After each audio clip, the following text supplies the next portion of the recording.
E aí, galera, como vocês estão? Estamos aqui em mais uma aula do nosso tema, com o nosso tema Foco na Ciência, né? Para vocês aí do primeiro BM, né? Colégio Rotary, a turma de iniciação científica. Como vocês já sabem, meu nome é Eliabe. Então, na última aula, eu passei uma atividade para vocês, né? Com um formulário, no qual vocês deveriam destacar algumas palavras daquela música de Caetano Veloso, chamada Luz do Sol, né? E direcionei vocês para aquele primeiro trecho, porque eu queria causar uma discussão a partir dele, tá?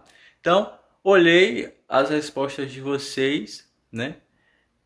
Daquele trecho, algumas palavras que chamaram a atenção de vocês. E aqui está esse trecho, né? Qual é o trecho que eu estou me referindo? Essa primeira parte que fala a luz do sol, que a folha traga e traduz em verde novo, em folha, em graça, em vida, em força, em luz.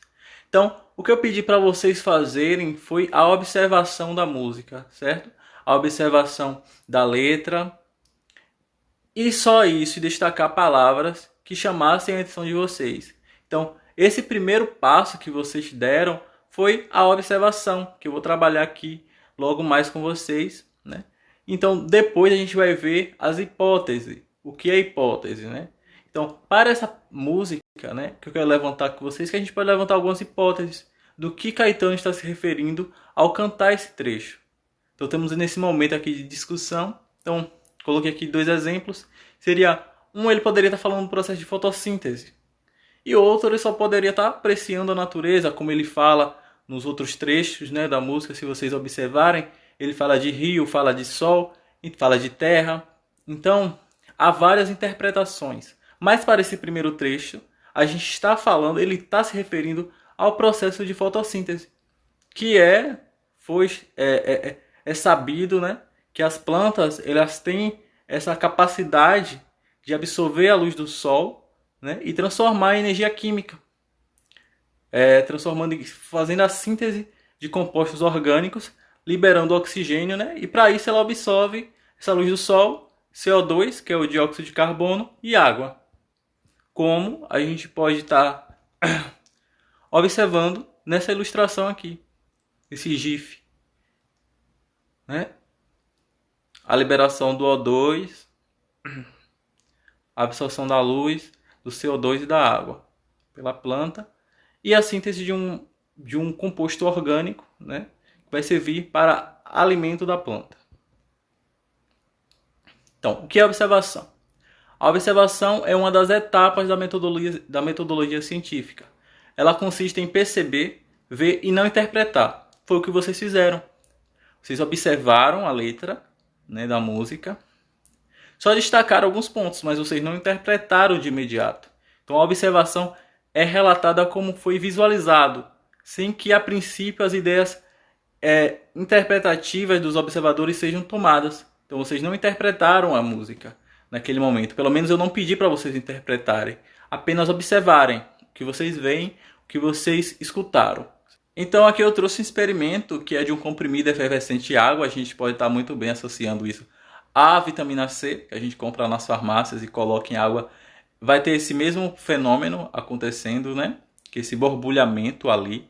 Então, na adição desse comprimido em água, o que a gente pode sentir e observar, né? Tem a ver com a observação isso. Então, os pontos que a gente pode destacar, que a gente pode observar e sentir, é a massa do comprimido da água, né? A massa do comprimido e da água.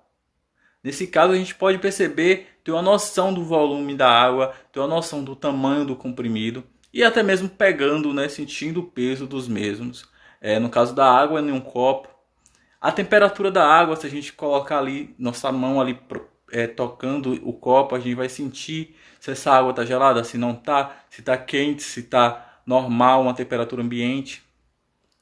E a gente pode ver, né, que há um borbulhamento quando adiciona-se esse comprimido em água. Então, a observação se limita apenas nisso, a você destacar ali o que você vê, o que você visualizou.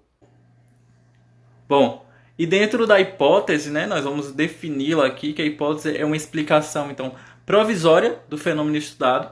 Então, as hipóteses elas devem ser testadas com novas observações ou com a realização de novas experiências. Então a gente pode observar e já levantar hipóteses, ou fazer novos testes, novos experimentos, né, para ver se aquele fenômeno ele volta a se repetir, para que então a gente faça esse levantamento de hipóteses. No caso ali do experimento do comprimido efervescente em água, houve então um borbulhamento, né? E a gente pode levantar duas hipóteses, por exemplo. A primeira é que o borbulhamento deve ser a formação de um gás por uma reação química. E a segunda hipótese é que o gás observado já existia e estava preso no interior do comprimido. A gente sabe, né, que a hipótese 1 é a correta.